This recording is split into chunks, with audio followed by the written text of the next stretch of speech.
আসসালামাইকুম। আমার নাম মিফতাহুল জান্নাত মিতা। সম্প্রতি বেরুলিতে কোটা বিরোধী আন্দোলনে সবাই আমার মৃত্যুর একটি ভুয়া সংবাদ প্রচার করছেন। প্রথমে বলতে চাই, ওই সংবাদটি সম্পূর্ণরূপে ভুয়া। আমি বর্তমান ঠিক আছি। আমি আন্দোলনে ছিলাম, আমি সামনের সারিতেই ছিলাম বলা যায়। যখন আমরা বেগম রোকেয়া বিশ্ববিদ্যালয়ের 1 নম্বর গেটে অবস্থান করছি, তখন আচমকায় পুলিশ আমাদের উপর আবার শুরু করে।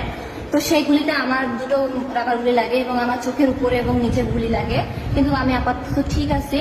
আমার দাবি একটাই, আমি রক্ত দিয়েছি, আমি আরো রক্ত দিতে প্রস্তুত, কিন্তু আমি এই আন্দোলনের শেষ দেখতে চাই। আমি আমার ন্যায্য অধিকার চাই।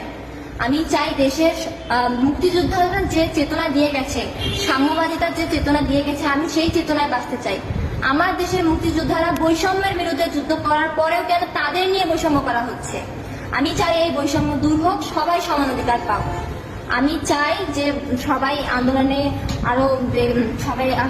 আরো যোগদান করুক। আমি ভবিষ্যতেও চাই যে আমি আবারও আন্দোলনে নামবো। শুধুমাত্র এই রাবারের গুলি দিয়ে আমাকে থামিয়ে রাখা যাবে না। আমি আবারও রাজপথে নামবো এবং দরকার হলে আমি আরো রক্ত দিব। সবাই আমাদেরকে প্লিজ সাপোর্ট করিয়েন আর এটাকে গণ অভ্যুত্থানে পরিবর্তন করেন।